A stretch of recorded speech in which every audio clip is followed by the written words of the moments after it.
ওমা, এই মান কথাটা আমরা অনেকেই সাধারণ বলে মনে করি, কিন্তু মা গো, এই মান কথাটা যে সাধারণ নয়, মানের অর্থই হলো এক প্রকার যোগ। তাহলে যোগ কাকে বলে? না, সমস্ত ইন্দ্রিয়গণকে একত্রিত করে শ্রীকৃষ্ণের ধ্যান করাকেই বলে যোগ। কাকিলা বাগদিপাড়া সোলানার পক্ষ থেকে কাকিলা শ্রীকৃষ্ণ কীর্তন সম্প্রদায়কে 500 টাকা দিয়ে পুরস্কৃত করা হলো। সেই সঙ্গে অনিল ভোই মহাশয় 10 টাকা দিয়ে পুরস্কৃত করলেন।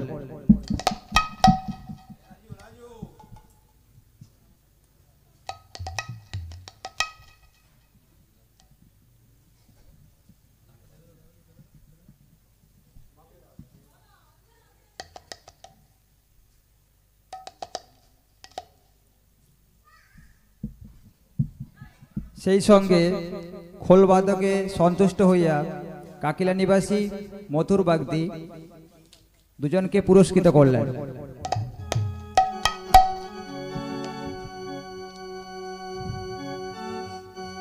হে ভক্তমণ্ডলী, এই যে দাদা ভাইরা বা বাবারা আমায় পুরস্কৃত করলেন, তাদের যেন কৃষ্ণ পরণে মতি হয়। তাই সকলে মিলে দুটি বাহু তুলে বলুন, প্রেমানন্দিনী গাই গৌর হরি হরি।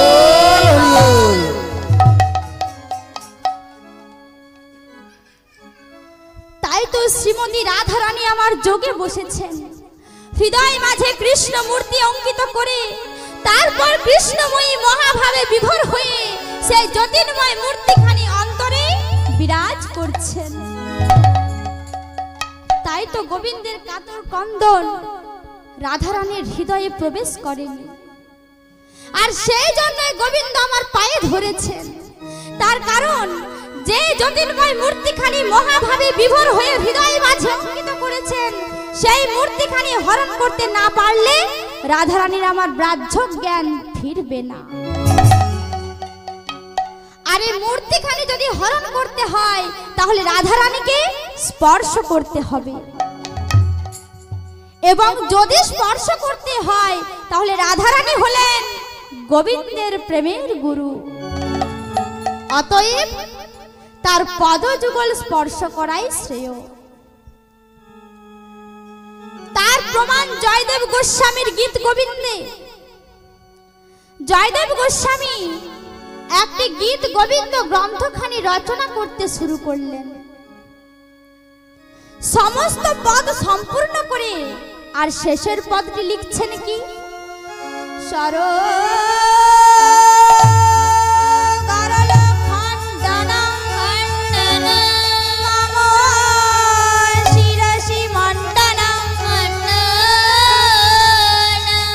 এই পর্যন্ত লিখে জয়দেব আর লিখতে পারছেন না। জয়দেব মনে মনে চিন্তা করছেন যে এই পদটি যদি সম্পূর্ণ করতে হয় তাহলে তো শ্রীমতী রাধারানীর চরণ গোবিন্দের মস্তকে দিতে হবে। না না, আমি কি লিখছি, আমি লিখতে পারবো না, এই কথা লিখলে যে আমায় নরকগামী হতে হবে।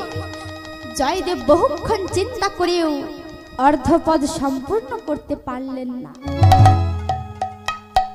চিন্তা করতে করতে জয়দেবের অনেক বেলা হয়ে গেল গো। এমন সময় পদ্মা এসে বলছে, ওগো স্বামী, অনেক বেলা হয়ে গেছে, স্নান করতে যাবে না? ওগো পদ্মা, দেখো না, আজ আমার অর্ধপদ কিছুতেই স্মরণ হচ্ছে না। স্বামী গো, তুমি গঙ্গায় স্নান করে এসে রাধা মাধবের ভোগ নিবেদন করো, দেখবে তোমার অর্ধপদ স্মরণ হয়ে যাবে। ওগো পদ্মা, তুমি এক্ষুনি আমায় তেল আর গামছা এনে দাও, আমি গঙ্গায় স্নানে যাব। এই কথা শুনে পদ্মাবতী তেল আর গামছা এনে দিলেন। জয়দেব এবার গঙ্গায় স্নানে চলেছেন গো। আর এদিকে ভক্তাধীন গোবিন্দ আমার ভক্তের মনোবাঞ্ছা পূরণ করার জন্য আর জয়দেবের ছদ্মবেশ ধারণ করে পদ্মাবতীর নিকটে এসে বলছেন, পদ্মা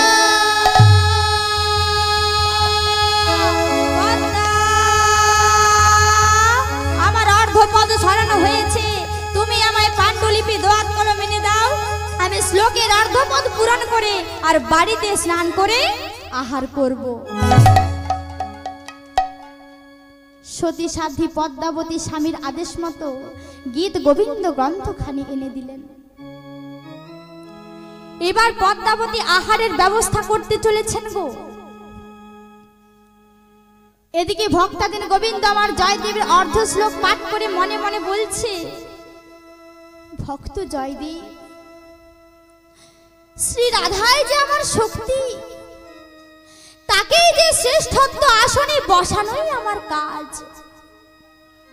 আজ তুমি যেই ভাব লিখতে গিয়ে লিখতে পারোনি, যেই ভাব লিখতে গিয়ে ভয়ে তোমার কণ্ঠবোধ হয়েছে, সেই জন্য আমি নিজেই গীত গোবিন্দে তোমার মনের ভাব লিখে দিলাম। তখন তিনি লিখছেন, লিখে দেহি পদ পল্লব মুদারু, লিখে দেহি পদ পল্লব মুদারু, লিখে দেহি পদ পল্লব মুদারু, লিখে দেহি পদ পল্লব মুদারু।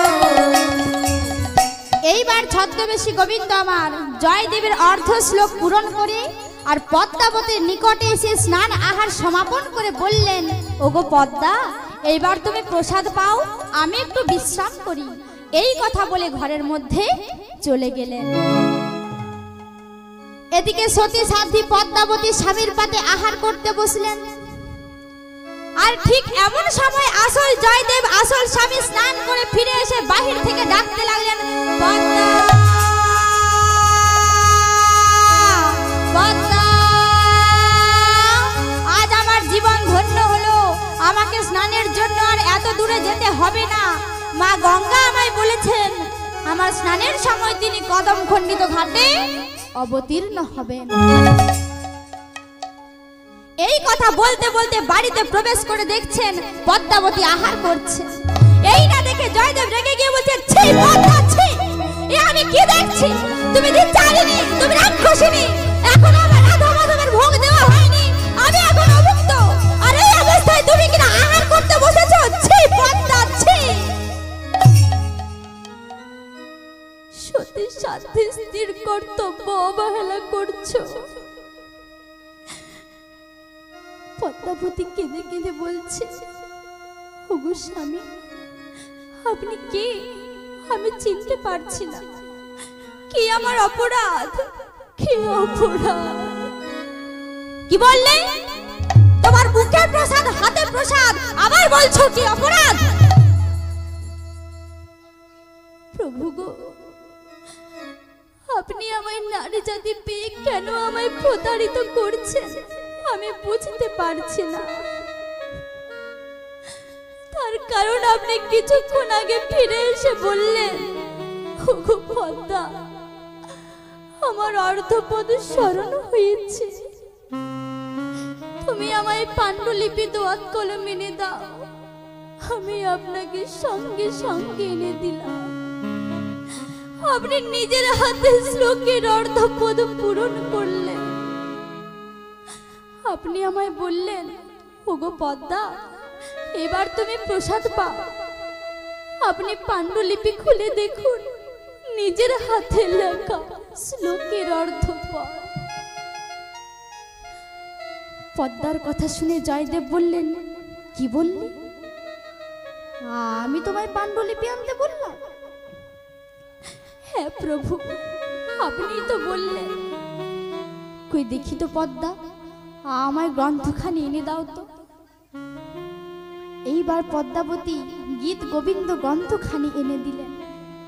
জয়দেব খুলে দেখছেন, সত্যি তো, এ তো তারই হস্তাক্ষরের হৃদয়ের ভাব লেখা রয়েছে, দেহি পদ পল্লব মুদারু। তখন তিনি আকুল হয়ে কেঁদে কেঁদে বলছেন, হে কৃষ্ণ করুণা সিন্ধু, দীনবন্ধু জগৎনাথে, গোপেশা গোপিকা কান্ত, রাধা কান্ত নমো নমো।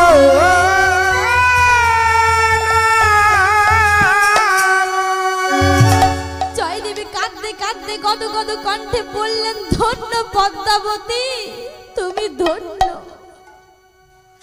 তোমার মতো ভাগ্যবতী বুঝে আর দ্বিতীয় কেউ নেই গো। ওগো পদ্মা, ওই প্রসাদ আমাকেও দাও।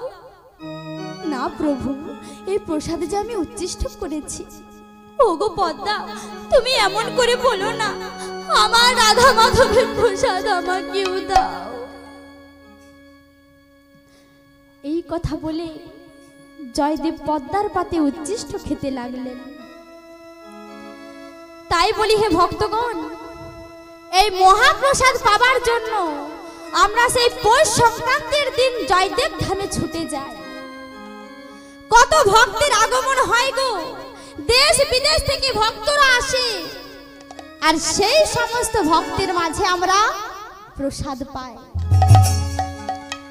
তাই আজ গোবিন্দ আমার রাধারানীর পায়ে ধরার ছলে সেই জ্যোতির্ময় মূর্তিকে হরণ করে আরে বৃন্দাবন ত্যাগ করে চলে যাচ্ছে।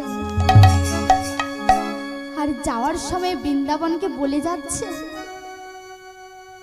ওরে বৃন্দাবন, আমার রায় রইল পড়ে, আমি কাঁদে ক্ষতি নেই, কিন্তু আমার রায় যেন আর কাঁদে না রে। এইভাবে গোবিন্দ আমার বৃন্দাবনকে বলছেন, ওরে দেখিস বৃন্দা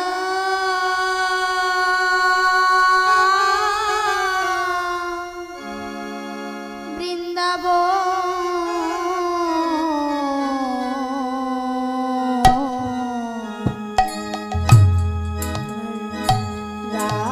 ওরে আমার রাই যেন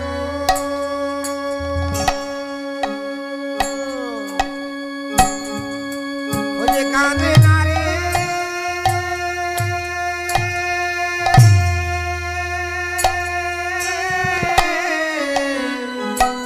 ওরে বৃন্দাবন,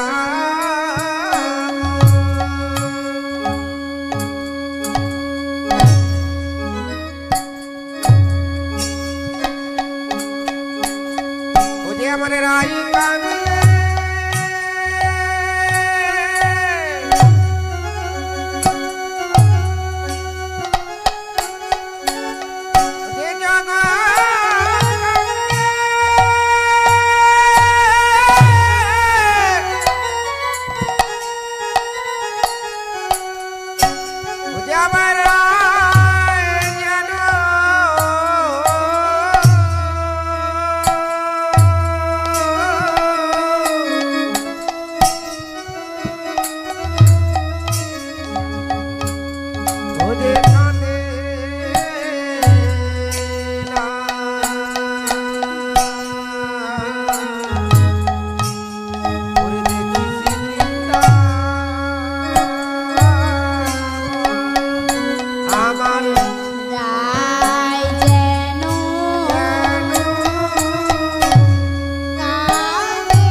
এইভাবে গোবিন্দ আমার বৃন্দাবনকে ত্যাগ করে চলে যাচ্ছে।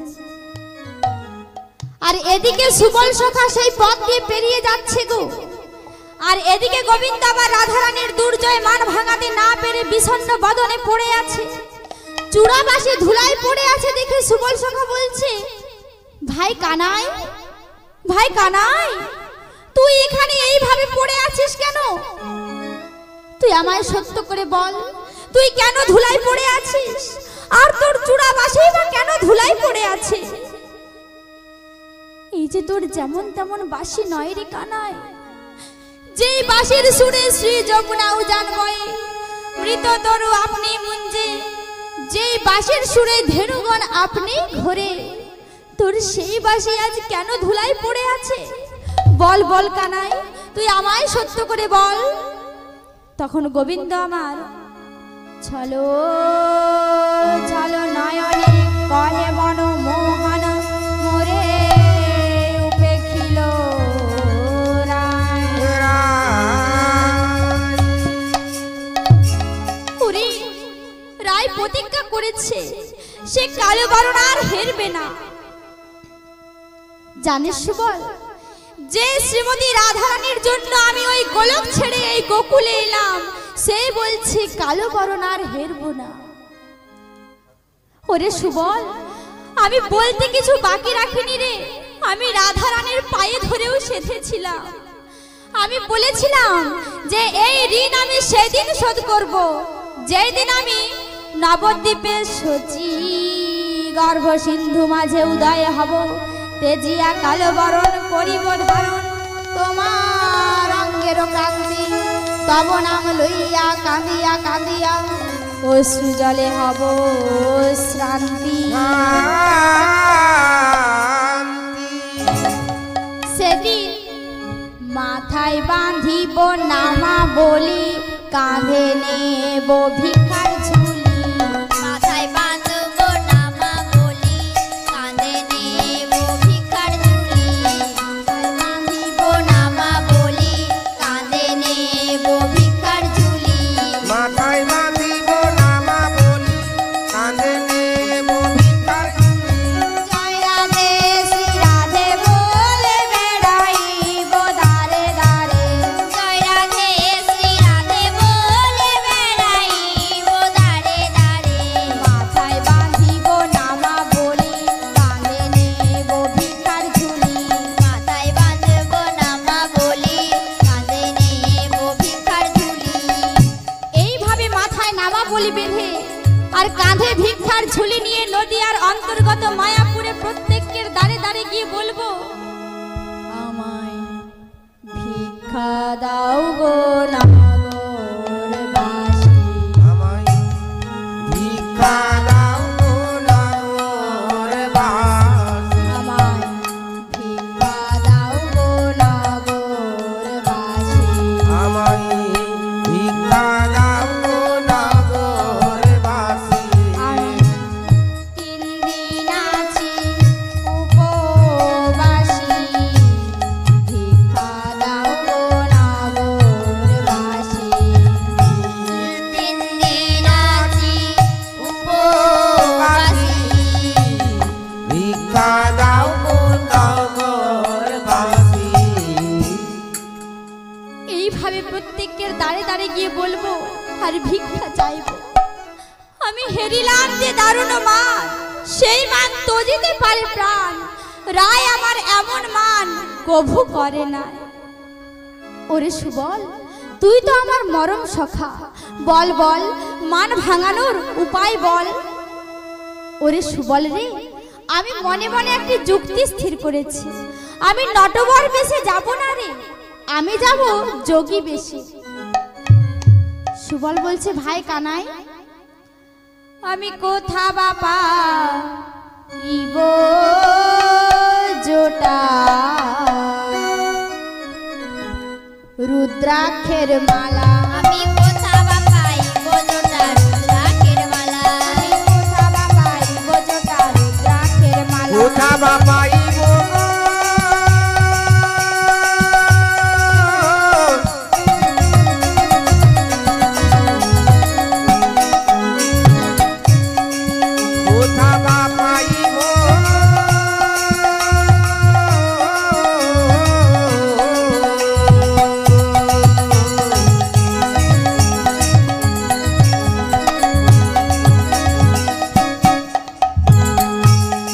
রাখে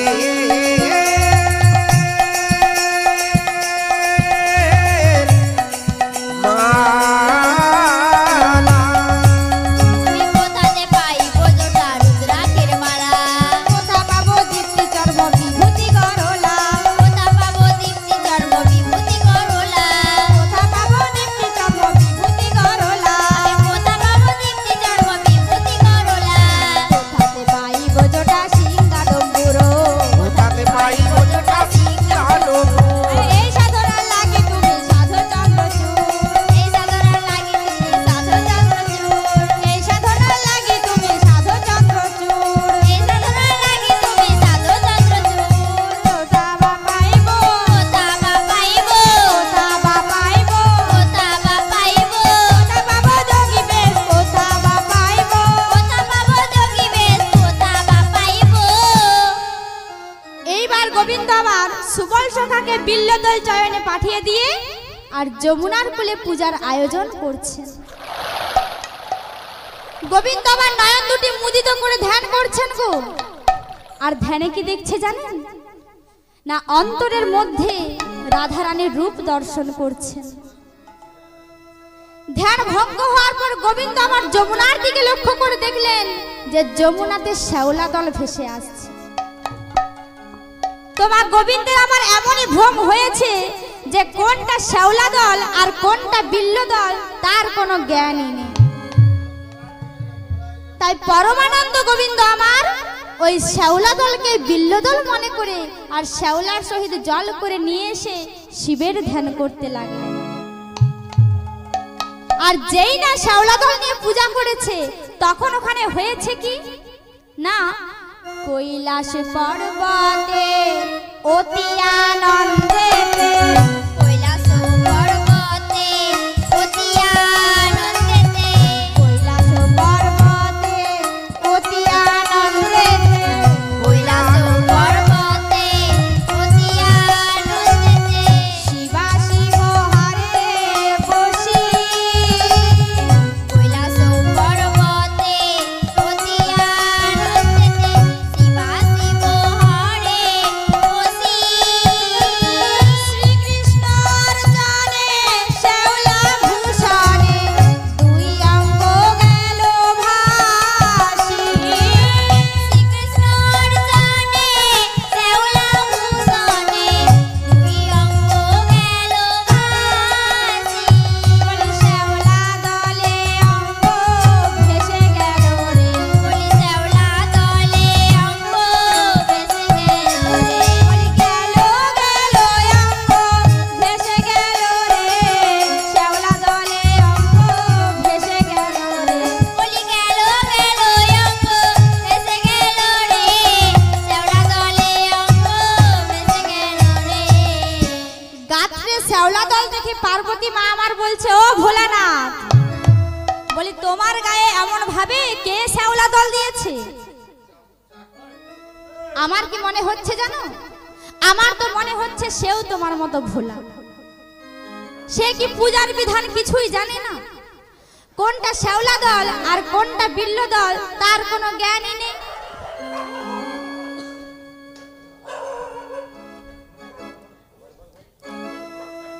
এইবার গোবিন্দ আমার বলছে, ও ভোলানাথ, তাহলে এই রহস্য দেখবার জন্য তুমি আমাকেও নিয়ে চলো।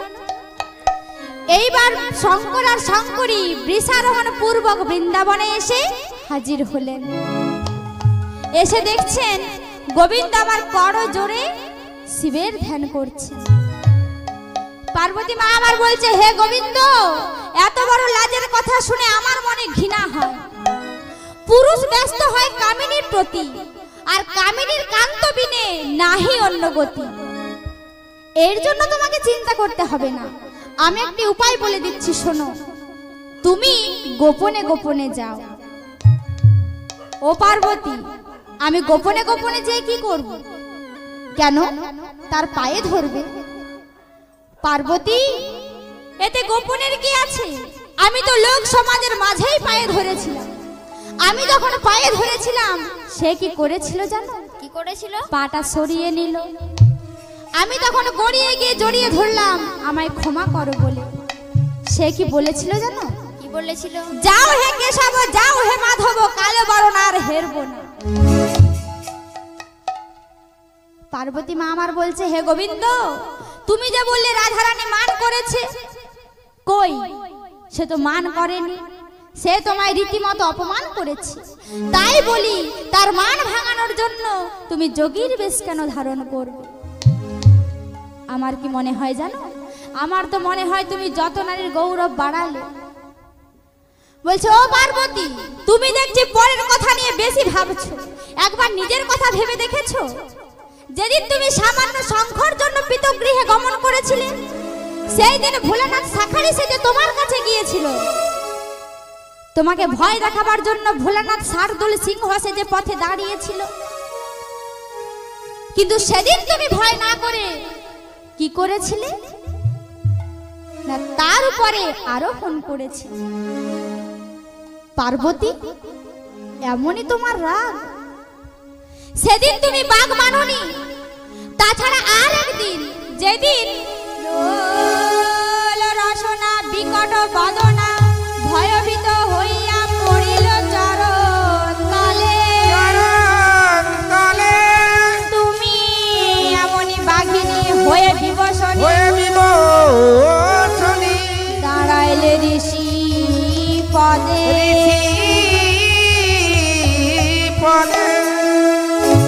পার্বতী, এমনি তোমার বুকের পাটা, এমনি তোমার বুকের পাটা, এমনি তোমার বুকের পাটা, এমনি তোমার বুকের পাটা, শিবের ওপর দিলে পাটা, এমনি তোমার বুকের পাটা, শিবের ওপর দিলে পাটা, এমনি তোমার বুকের পাটা। বল ভবানী কোনটা ভালো, বল ভবানী কোনটা ভালো, পদ দেওয়া ভালো না ধরা ভালো, বল ভবানী কোনটা ভালো। পদ দেওয়া ভালো না ধরা ভালো, বল ভবানী কোনটা ভালো। এই কথা শুনে ত্রিপুরারি মহাদেব বললেন, হে গোবিন্দ, তুমি এই বামা জাতের কথায় রাগ করো না, জানোই তো ওরা দুটো কথা বাড়িয়ে বলবে। দেখো গোবিন্দ, আমি সব কিছু বিলাসের স্থান তোমায় দিয়েছি, আর আমি শুধু এই শ্মশানকে সার করে আছি। তোমার ওই সুন্দর ঋষিকেশে আমার এই যোগীর বেশ দিতে মন চাইছে না, তবে যদি তুমি এই যোগীর বেশ নিয়ে সন্তুষ্ট হও তাহলে নাও। এই বলে ভোলানাথ নিজের বেশটি গোবিন্দকে অর্পণ করলেন। কেমন ভাবে গো? ও গো, চূড়া খুলে চুলে আঠা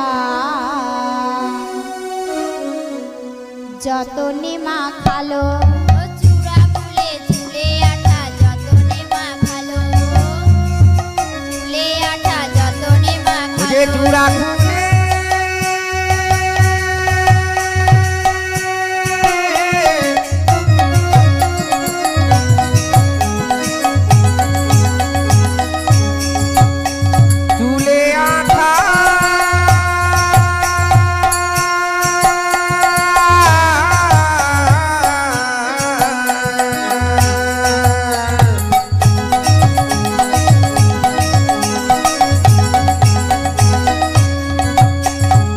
কত যতন করে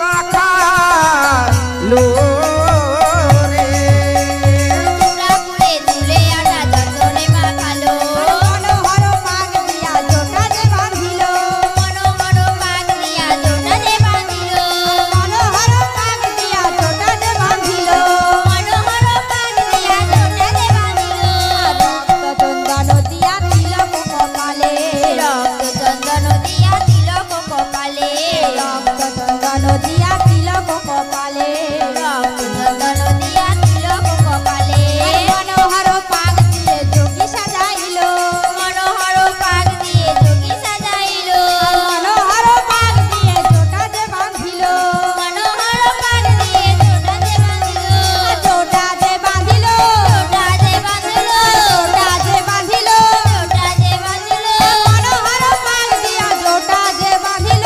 মনোহর পাগ দিয়া জোটা যে বাঁধিল।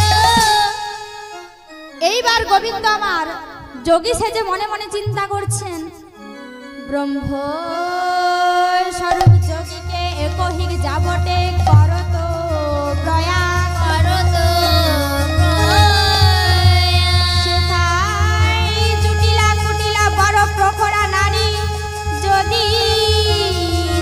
চিনতে পারে তবে রায়ের হবে অপমান।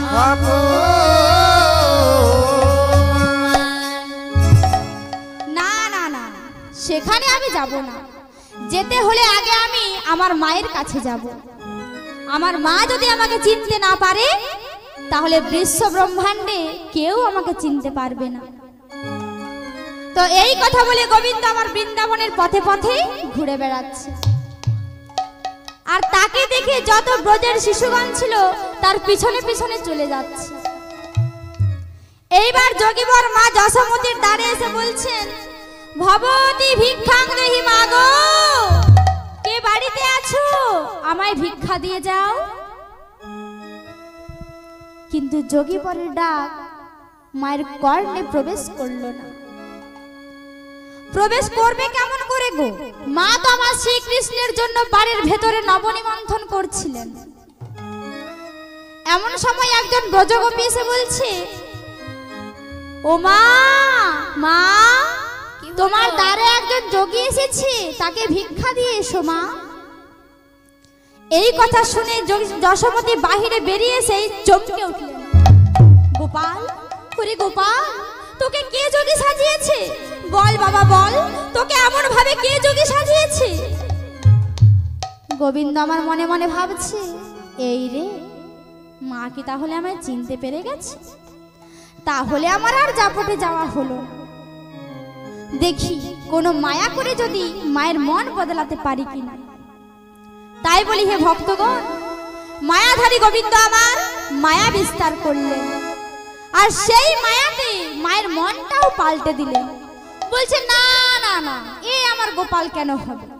একে দেখতে ঠিক আমার গোপালের মতো, একে তো আমি ভিক্ষা দেব না, একে আমি বাড়িতে নিয়ে গিয়ে ভোজন করাবো।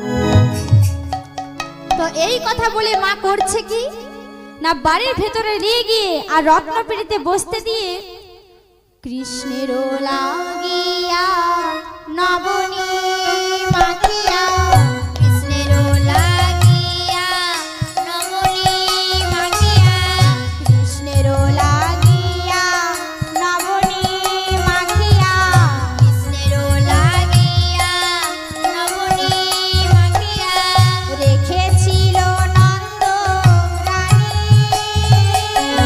কৃষ্ণের লাগিয়া নবনী মাখিয়া, রেখেছিল নন্দ রানী। পরম সাগরে সেই যোগী বরে গুঞ্জাইল দোপারে, পরম সাগরে সেই যোগী বরে যাইল দোপানি। কেনে রে বাপ, কেনে রে, কেনে রে বাপ, কেনে রে, কেনে রে বাপ, কেনে রে, কেনে রে বাপ, কেনে রে। উদার করি পূর্ণ করে, কেনে রে বাপ, কেনে রে। উদার করি পূর্ণ করে, কেনে রে বাপ, কেনে রে। এইবার মা আমার বলছে, তোমারও প্রসাদ করিয়া আল্লাহ সবার ভাবে মোরা খাবো। তোমারও প্রসাদ করিয়া আল্লাহ সবান্ধবে মোরা খাবো। তব পদরে নো পেলে মোর কানু, মদরেনু পেলে মোর কানু, কত না কৃতার্থ হতো, কত না কৃতার্থ হতো।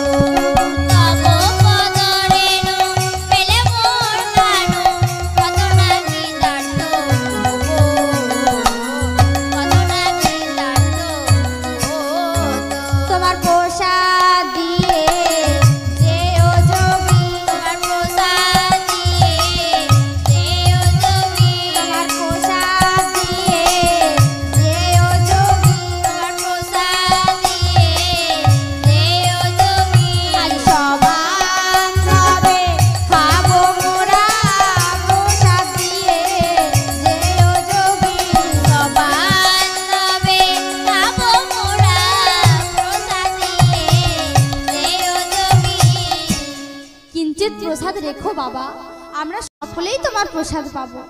তোমার ওই চরণ ধুলি পেলে আমার গোপাল কতই না কৃতার্থ হতো। গোবিন্দ আমার মনে মনে ভাবছে, এই রে, এ তো আমি আরো বিপদে পড়ে গেলাম। মা হয়ে যদি পুত্রের প্রসাদ চাই তাহলে তো আমার লীলা বজায় থাকবে না। আচ্ছা দেখি কি করা যায়। বলছে, মা গো, আমার প্রসাদ পেলে তোমার গোপালকে আর ধরে রাখতে পারবে মা?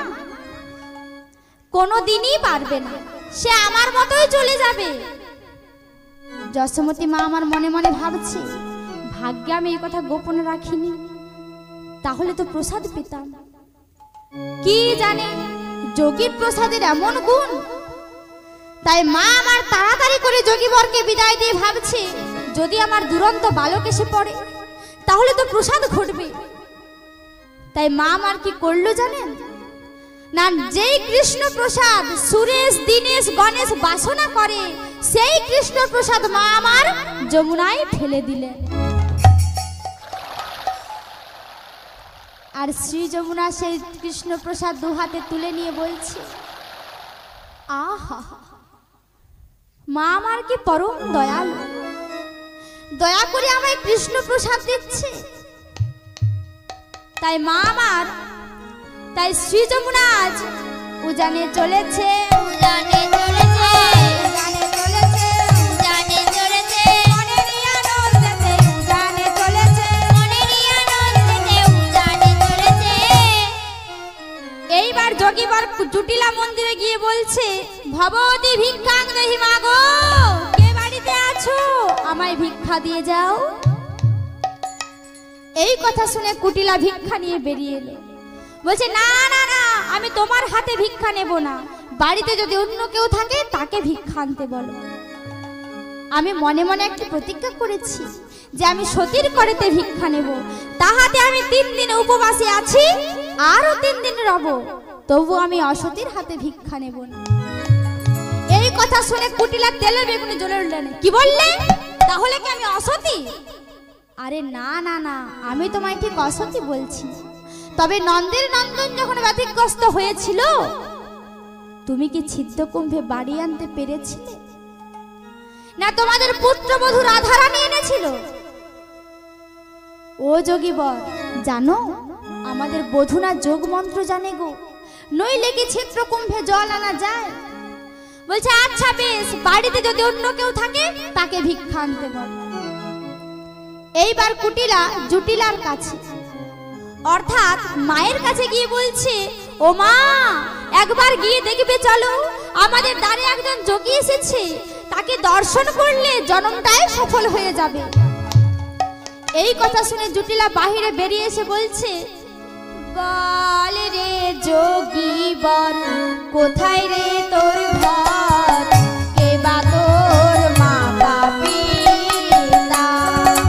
বল রে যোগীবর, কোথায় রে তোর ঘর, কে বা তোর মাতা পিতা? তোর মা কি প্রাণে বেঁচে আছে রে? তোর মা কি প্রাণে বেঁচে আছে রে? থাকলে ছেড়ে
করেছি আমি সতীর করেতে ভিক্ষা নেব।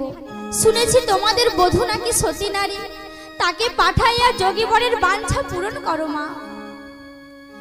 এই কথা শুনে জুটিলা আনন্দে হাতহারা হয়ে বলছে, বৌমা, ও বৌমা, আমাদের দ্বারে একজন যোগী এসেছে, তাকে ভিক্ষা দিয়ে এসো মা।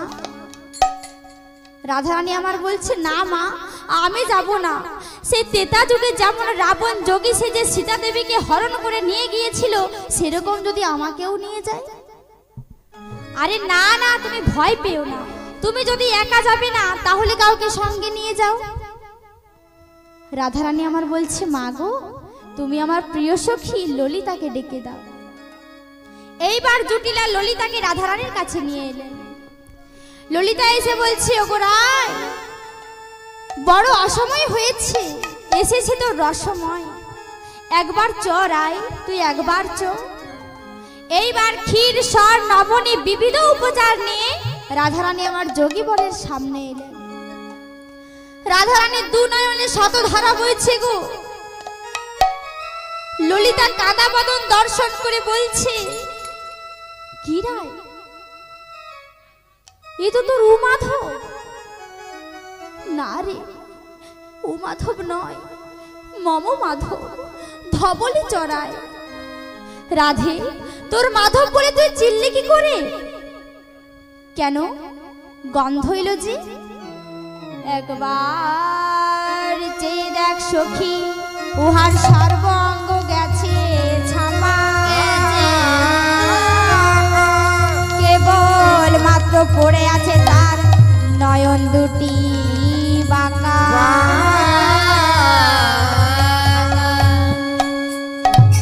দে দে আমায় মা,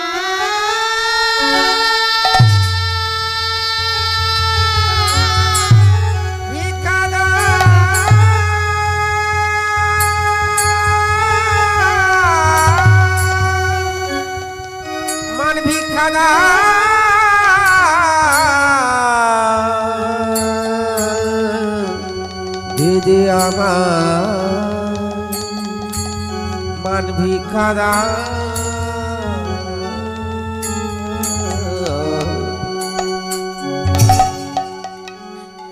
তোমার শ্যামচন্দ্র ক্ষীর সর বসন ভূষণ নাহি চায়, কেবল তোমার মানের রতন ভিক্ষা দাও। রাধারানী আমার কেঁদে কেঁদে বলছে, ছি ছি, কি ছাড় মানের লাগি, আমার স্বামীকে সাজাইলাম যোগী, আমার মানে ধিক, কর্মে ধিক।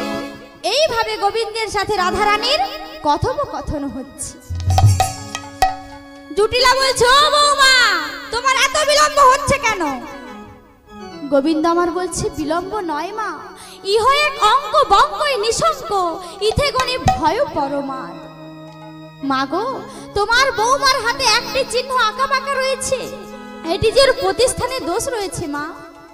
ও বাবা যোগীবর, এর উপায় কি হবে? মাগো, উপায় আছে।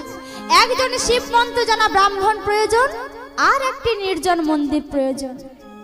ও বাবা যোগীবর, তুমি তো বাবা শিব মন্ত্র জানা ব্রাহ্মণ, তুমি এর উপায় করে দাও না। এইবার গোবিন্দ আমার রাধারানীকে সঙ্গে নিয়ে নির্জন মন্দিরে প্রবেশ করল। তাই বলি, যার ঘরে কথা কইতে মানা, ঘরে কথা কইতে মানা, ঘরে কথা কইতে মানা, ঘরে কথা কইতে মানা, তার ঘরেতে আছে দুজনা, ঘরে কথা কইতে মানা, তার ঘরেতে আছে দুজনা, ঘরে কথা কইতে মানা। এখানে মানিলা সমাপ্ত হইল, সমাপ্ত হইল। প্রেমানন্দে ভক্ত ভক্তবৃন্দ হরি হরি হরি হরি বল, নিতাই গৌর হরি বল, অদ্বৈত বল, গদাধর বল, নিতাই গৌর হরি বল, নিতাই গৌর হরি বল, অদ্বৈত বল, গদাধর বল, নিতাই গৌর হরি বল। হরি বল, হরি বল, হরি বল, হরি বল। হরি বল, হরি বল, হরি বল, হরি বল। জয় রাধা রাধা